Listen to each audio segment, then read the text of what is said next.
오늘 히브리서 13장 1절에 형제 사랑하기를 계속하고 손님 대접하기를 잊지 말라. 이로써 부지중에 천사를 대접한 이들이 있었느니라 했습니다. 믿음으로 드리는 삶의 예배에 대해서 말씀하고 있습니다. 히브리서 11장 6절에 믿음이 없이는 하나님을 기쁘시게 하지 못하나니 하나님께 나아가는 자는 반드시 그가 계신 것과 또한 그가 자기를 찾는 자들에게 상 주시는 이심을 믿어야 할지니라 했습니다. 히브리서 기자가 누군지 분명치는 않습니다. 이 성경이 기록될 당시 유대교 신앙에서 기독교로 개종한 유대인 신자들이 있었습니다. 그들 중에는 동족으로부터 박해를 피하기 위해서 또다시 유대교로 돌아가는 이들이 생겼습니다. 그래서 이 서신에서 그리스도의 인격과 사역이 천사나 선지자나 모세나 아론의 대제사장 직이나 율법보다 더 우월하신 분이라는 것을 설명하고 있습니다. 그렇기 때문에 이 우월한 복음을 붙잡아라 이 말입니다. 그래서 유대교로 돌아가는 것보다도 그리스도를 위해 고난받는 것이 훨씬 낫다고 말하고 있습니다. 예수님만이 참 성소의 희장이요 큰 제사장이요 완전하고 영원한 사제 주님이 되신다는 겁니다. 그래서 히브리서는 그리스도 안에서 믿음을 갖고 성숙을 향해 매진할 것을 강조하고 있습니다. 이런 성숙의 기초는 율법이 아니고 믿음임을 강조했습니다. 구원은 예수님을 믿음으로 받고 삶은 오직 믿음으로 말미암아 살리라 했습니다. 그리고 신앙생활에는 필연적으로 성장과 전진이 있어야 한다고 했습니다. 그 본이 구약의 믿음의 사람들이라고 말하고 있습니다. 히브리서 11장에 에녹은 믿음으로 하나님을 기쁘시게 했다 했습니다. 에녹의 믿음의 내용이 하나님이 계심을 믿었다는 것입니다. 그리고 에녹은 하나님의 말씀에 순종함으로 하나님과 동행하는 삶을 살았습니다. 그리고 에녹은 언제나 하나님의 뜻 앞에 겸손히 순종했고 하나님의 형상을 담기 위해서 힘쓰는 삶을 살았습니다. 하나님과 동행하는 에녹의 삶은 노아에게 계승이 됩니다. 또한 미가도 이런 삶을 살았습니다. 에녹, 노아,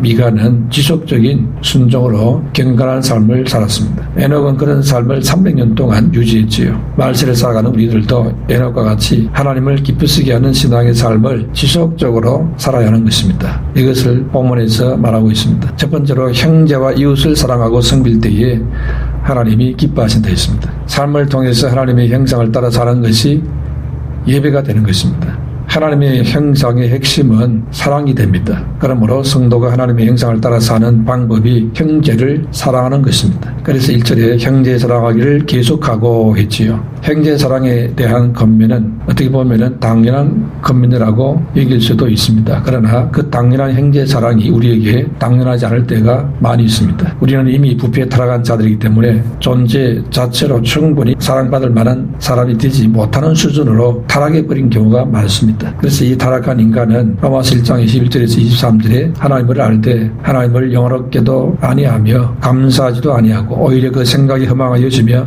미련한 마음이 어두워졌나니 스스로 지혜 있다 하나 어리석게 되어 썩어지지 아니하는 하나님의 영광을 썩어질 사람과 새와 짐승과 기어다니는 동물 모양의 우상으로 바꾸느니라 하였습니다. 그야말로 타락한 인간은 모두 다 함량 미달이라는 것입니다. 또한 모든 사람은 사랑받을 자격이 없게 되어졌습니다. 그러므로 본문에서 형제를 사랑하라 이 권면은 우리가 사랑해야 할 상대가 사랑받을 만하다는 뜻은 아닌 것입니다. 우리가 형제의 모습, 그 됨됨이, 그 인격을 보고 사랑한다면 단 한 사람도 사랑할 수가 없습니다. 부모도, 목사도, 친구도, 자녀도 모두 사랑할 만하지 않는 부분이 많습니다. 그러므로 여기서 말하는 형제의 사랑은 어떤 자격 제한이 있는 것이 아니라는 겁니다. 그러면은 자격도 안 되는 자들을 왜 사랑하라고 하시느냐? 그것은 바로 예수님 때문입니다. 예수님이 주님이 되시기 때문에 우리가 형제를 사랑해야 한다는 것입니다. 히브리서 1장에서 12장까지 그것을 우리에게 보여주고 있습니다. 예수님은 우리를 위해서 가기 힘든 그 십자가의 길을 심한 통곡과 눈물을 갖고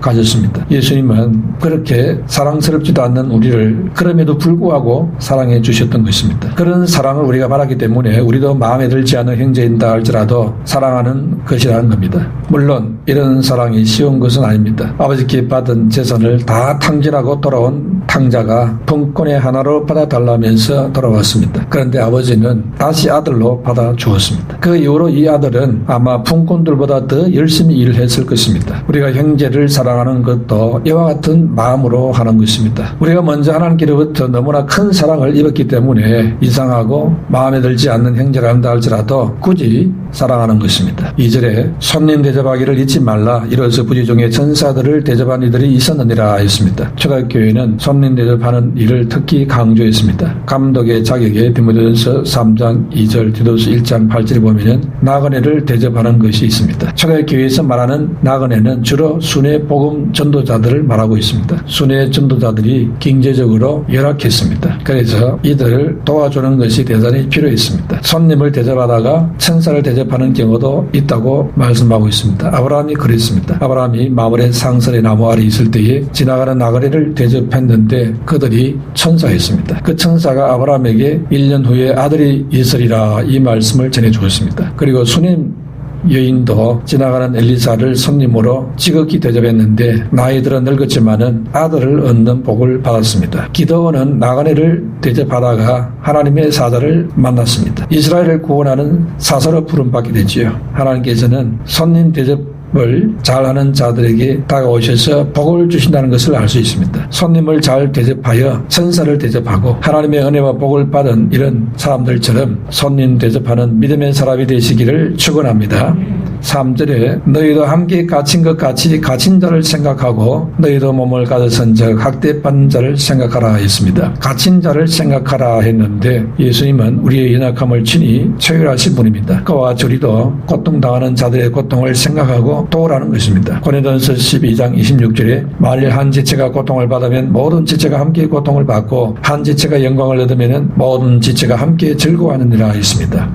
감옥에 갇혀있는 사람이 있다면 우리도 함께 갇혀있는 심정으로 그들을 기억하라는 것입니다. 자신이 다른 사람의 입장에 서 볼 수 있는 그 사람이 성숙한 사람입니다. 이것이 바로 예수님의 심정인 것입니다. 그런데 왜 우리가 다른 사람의 심정을 생각하며 살아야 되느냐? 그것은 주님께서 그렇게 사셨기 때문입니다. 그런 삶이 곧 주의 백성에게 합당한 삶이기 때문입니다. 그렇기 때문에 주변에 고통당하는 자들을 돌아보는 것이 성도의 삶이라는 것입니다. 두 번째로 결혼을 기이 여기고 음행을 피하는 것을 하나님이 기뻐하신 데 있습니다. 건전하고 건강한 가정이 되도록 힘쓰라는 것입니다. 4절에 모든 사람은 결혼을 기이 여기고 짐소를 더럽히지 않게 하라. 음행하는 자들과 간음하는 자들을 하나님이 심판하시리라 했습니다. 복음적인 삶은 바로 결혼을 기이 여기는 것입니다. 하나님께 주신 가정 잘 지키고 소중하게 여기는 것입니다. 본문에서 말하는 음행은 결혼관계 안에서 순결을 잃어버리는 것을 말합니다. 그리고 간음은 결혼관계 외의 모든 면에서의 순결을 잃어버리는 것을 말하는 것입니다. 성도는 성적인 순결을 지켜야 한다는 것입니다. 그러면 성도가 순결을 잃어버리면 구원을 받지 못하느냐? 그런 것은 아닌 것입니다. 그러나 성도가 순결을 지키려는 마음이 없이 살아간다면 그것은 아예 처음부터 구원받지 못한 사람일 수도 있습니다. 구원받았음에도 불구하고 성적 순결에 대한 무감각이 있다면 구원받은 것 자체에 대한 의심을 해야 할 필요가 있습니다. 그것은 마치 당자가 회개하는 마음으로 아버지에게 돌아가는 품꾼의 하나로 살겠다고 해놓고는 다시 이전으로 되돌아가는 것하고 비슷한 것입니다. 그것은 진정한 의미에서 아버지와의 관계가 회복된 것이 아닌 것입니다. 그러니까 아직 영적으로 구원받지 못한 것이 될 수 있다는 겁니다. 그러므로 진지하게 자기 자신을 깊이 돌아보아야 한다는 것입니다. 결혼 제도는 하나님이 만드셨습니다. 예수님은 마태복음 19장 6절에 둘이 아니요 한 몸이니 사람이 나눌 수 없다 했습니다. 하나님은 부부가 함께 하나님 나라 사역에 힘쓰기를 원하십니다. 이를 통해서 경건한 자손도 얻게 된다 했습니다. 당시 헬라와 로마 사회의 성도덕의 문란이 극에 달했습니다. 결혼을 경시하는 금욕주의자들도 있었습니다. 반면에 성을 쾌락의 도구로 악용하는 쾌락주의자들도 있었습니다. 제2계명은 예배의 방법으로 우상을 만들어 섬기지 말라 했습니다. 또 7계명 계명은 가늠하지 말라 했습니다. 단순한 가늠만 아니고 우상을 만들어 섬기는 영적 가늠까지도 금했습니다. 영적으로 가늠하지 않는 자는 결혼을 기여기고 침소를 더럽히지 않는 것에서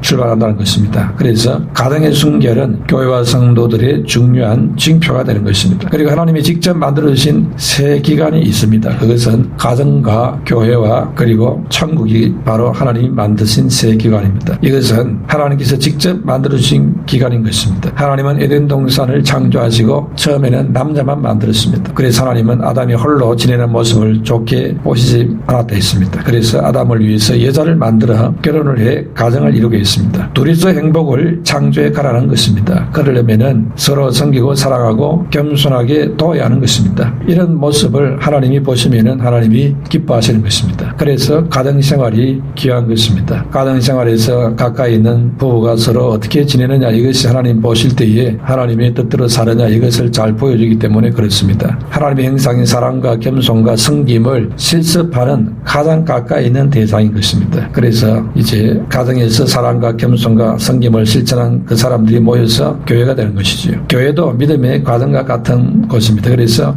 교회에 나오면은 피곤할 때에 영적인 힘을 얻고 위로를 받고 또 나아가서 세상에서 새롭게 활동하게 되어주는 것입니다. 그러니까 교회에 와서는 영적인 힘을 얻고 다시 충전해서 세상으로 나가서 하나님의 뜻을 이루게 되는 것입니다. 그러다가 죽으면은 천국으로 이어지는 것입니다. 그래서 가정과 교회와 천국 이것은 서로 떨어져 있는 기간이 아닌 것입니다. 서로 연결되어 있습니다. 죽어서 천국이 아니고 천국은 가정에서부터 시작되고 또 교회로 이어지는 것입니다. 그러므로 교회는 꼭 가정과 같이 서로 사랑하고 섬기고 도와야 한다는 것입니다. 또 이 가정은 천국과 같이 기쁨과 감사와 사랑이 있는 곳이라야 됩니다. 어떤 가정은 지옥 같은 가정이 있습니다. 교회도 비슷한 곳이 있습니다. 왜 그렇게 싸움이 많고 원망과 불평이 많은지 교회 출석하면은 그만 싸우고 상처받고 이런 일이 일어나게 됩니다. 그러므로 이런 교회는 그야말로 지옥 같은 곳이 되어 있는 것이지요. 그렇기 때문에 교회는 가정과 같고 천국 같은 곳이 되어야 한다는 것입니다. 가정은 천국과 동떨어져 있는 곳이 아니라는 것입니다. 천국 같은 그런 가정을 이루고 천국 같은 교회를 이루는 귀한 성도로 살게 되시기를 축원합니다. 세 번째로 도름을 사랑하지 않고 있는 것에 족한 줄로 알 때에 하나님이 기뻐하신다 했습니다. 그래서 오늘 본문에 도름 사랑하지 말라 했지요. 그리고 경제적인 자족을 하라는 것입니다. 5절에 돈을 사랑하지 말고 있는 바를 족한 줄로 알라. 그가 친히 말씀하시기를 내가 결코 너희를 버리지 아니하고 너희를 떠나지 아니하리라 하시느니라 했습니다. 마태복음 6장 24절에 하나님과 재물을 겸하여 섬길 수 없다 했습니다. 그리고 누가복음 12장 15절에는 사람의 생명이 그 소유에 넉넉한 데 있지 않다 했습니다. 또 디모데전서 6장 10절에는 돈을 사랑함이 일만 악의 뿌리가 된다 했습니다. 디모데전서 6장 6절에서 8절에는 그러나 자족하는 마음이 있으면은 경건은 큰 이익이 되느니라. 우리가 세상에 아무것도 가지고 온 것이 없음에 또한 아무것도 가지고 가지 못하리니 우리가 먹을 것과 입을 것이 있은즉 족한 줄로 알 것이니라 했습니다. 또 바울은 빌립보 4장 11절에 자족하는 비결을 배웠다 했습니다. 오늘 본문 5절에는 돈은 사랑하지 말고 있는 바를 족한 줄로 알라 했습니다. 이렇게 돈에 대한 부분들에 대해서 많은 교훈을 하고 있습니다. 그리스도인들은 돈을 사랑할 대상으로 여겨서는 안 된다는 것입니다. 이 말씀은 돈을 단순히 가지고 있는 것을 말하는 것은 아닙니다. 돈을 사용하는 것을 말하는 것도 아닙니다. 이것은 돈에 대한 사람의 태도를 지금 말하고 있습니다. 돈을 사랑한다는 것은 그 사람의 마음이 지금 돈에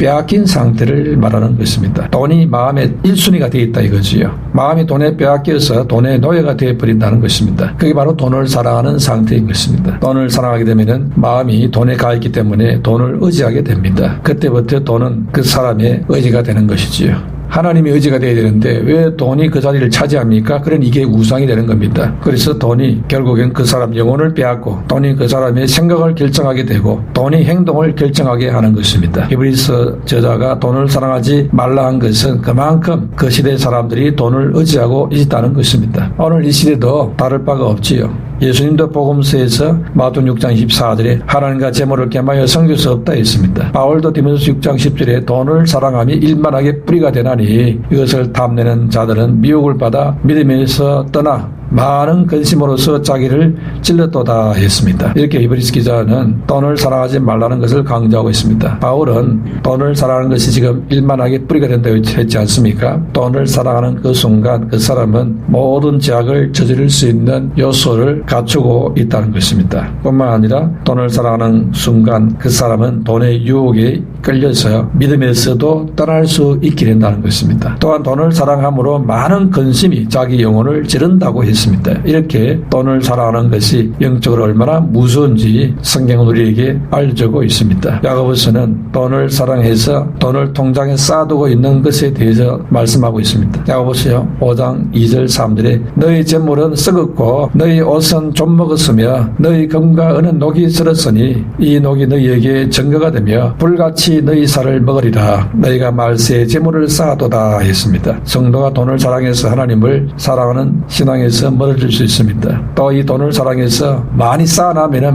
마음이 기쁘고 행복하고 좋고 이렇게 될 수 있다 이 말입니다. 근데 그게 악이 될 수 있다는 겁니다. 돈은 사용하고 활용을 해서 많은 사람들에게 유익을 줘야 되는데 이거를 쌓아놓고 그거로 즐기고 있다는 것은 하나님 보실 때는 합당치 않다는 것이죠. 그냥 놔두고 있으면 그게 썩어 나가고 좀 먹게 되고 문제를 일으키게 된다는 것입니다. 그러므로 있는 바를 족한 줄로 알라 있습니다. 여기서 있는 바 이 말은 원어로 아르케오라는 말인데 만족한다는 뜻입니다. 바울이 로마 감옥에서 빌립보 교회 성도들에게 편지를 보냈습니다. 빌립보 4장 11절 12절에 내가 궁핍함으로 말하는 것이 아니라 어떠한 행편이든지 나는 자족하기를 배웠노니 나는 빚진에 처할 줄도 알고 풍부에 처할 줄도 알아. 모든 일 곧 배부름과 배고픔과 풍부와 궁핍에도 처할 줄 아는 일체의 비결을 배웠노라 했습니다. 바울이 예수님을 알고 난 이후에 세상의 좋은 것들을 모두 다 버렸다 했습니다. 바울이 유대 종교를 따라서 살았습니다. 그리고 대제사장 측근이 되었습니다. 앞으로 부귀 명예 권세를 다 누릴 수 있는 창창한 대로가 열려 있었습니다. 그러나 그리스도를 얻고 난 이후에는 그 모든 것을 다 버렸다 했습니다. 출세길을 버리고 형통한 길을 다 버렸습니다. 그리고 나니까 바울에게는 그 삶의 고난이 오고 가난이 오고 많은 어려움이 찾아왔습니다. 그럼에도 불구하고 바울은 그 어려움 가운데서도 자족하기를 배웠다 했습니다. 이 바울의 자족은 예수님을 통해서 배운 것입니다. 돈을 많이 벌려고 하는 것이 문제가 아닌 겁니다. 돈을 사랑하는 것이 문제가 됩니다. 돈은 사용하는 것이지 사랑하는 것은 아닌 것입니다. 가난한 자로 체념하면 살라 이 말이 아닙니다. 가난해도 그리스도의 은혜로 감사하는 자가 되라는 것입니다. 그것이 바로 자족의 은혜인 것입니다. 우리의 만족의 근거가 바로 예수님의 약속하신 말씀에 있어야 한다는 것입니다. 신명기 31장 6절에 너희는 강하고 담대하라 두려워하지 말라 그들 앞에서 떨지 말라 이는 내 하나님 여호와 그가 너와 함께 가시며 결코 너를 떠나지 아니하시며 버리지 아니하실 것임이라 했습니다. 이 세상의 돈은 사랑하고 또 그 사랑에 빠질 수도 있습니다. 많은 사람들이 돈을 사랑하고 그 돈에 미쳐 있을 정도까지 되어 있습니다. 우리는 어떻게 살아야 되느냐? 돈이 아니고 하나님 말씀에 약속의 말씀에 빠지고 약속의 말씀에 미쳐서 살아야 하는 것입니다. 그 대상이 완전히 다르다 이 말입니다. 히브리서 13장 6절에 주는 나를 돕는 이시니 내가 무수하지 아니하겠노라. 사람이 내게 어찌하리요 했습니다. 이렇게 하나님의 말씀을 붙잡고 살게 되면은 사람도 무섭지 않고 돈 없는 것도 겁나지 않고 병든 것도 두렵지 않고 모든 것이 내게 어찌할 수 없다는 것입니다. 이런 사람이 되어서 살기를 하나님이 원하시는 것인데 하나님을 또 말씀을 의지하지 않고 자꾸 세상 사람들처럼 돈을 의지하고 그게 있으면 든든하고 그게 없으면 불안하고 그렇게 살지 말라는 것입니다. 그러므로 우리는 다시 한번 우리를 잘 살펴서 내가 어디의 기준에 서 있는지 잘 중심을 잡아야 할 것입니다. 많은 사람들이 돈을 얻으려고 애를 쓰는데 열심히 애쓰면은 어느 순간 돈이 쌓이게 되어 있고 돈을 모을 수 있습니다. 그런데 그때가 주로 언제냐?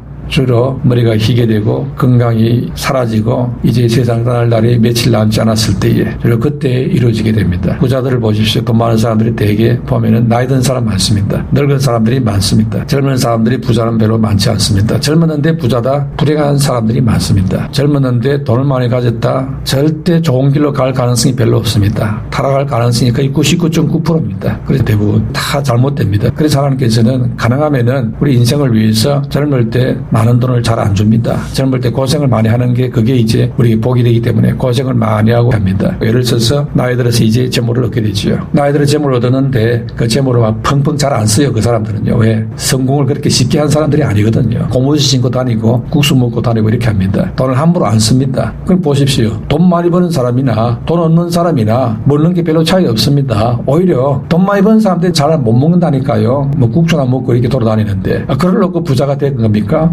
부자 너무 부러워하지 마세요.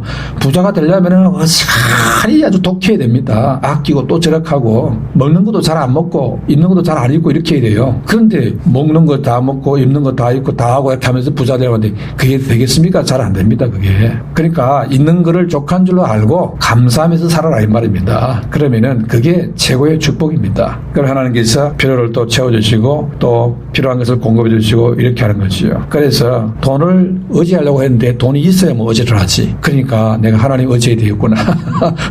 이렇게 하는 게 우리로 하여금 하나님 의지하도록 만들어 주시는 것이죠. 그 감사할 일입니다. 그런데 돈이 많이 생기고 돈을 의지하게 되었다. 이제 굉장히 위험한 겁니다. 그게 하나님이 없고 돈이 가 있으니까 완전히 이게 우상이 지금 들어앉아 있는 거죠. 이렇게 해가지고는 천국 들어가기도 지금 쉽지가 않는 겁니다. 하나님이 없고 우상이 지금 들어앉아 있는데 그러니까 늘 자기가 두렵고 떨림으로 늘 말씀을 중심으로 삼고 하나님을 중심으로 삼고 이렇게 믿음으로 살아서 천국에 온전히 들어갈 뿐 아니라 재물과 물질과 달란트를 가지고 주의 나라와 그 영광을 위해서 귀하게 사용하고 쓴 이런 믿음의 사람이 되어져서 칭찬과 상어가 축복에 나아가는 믿음의 사람이 되시기를 축원합니다.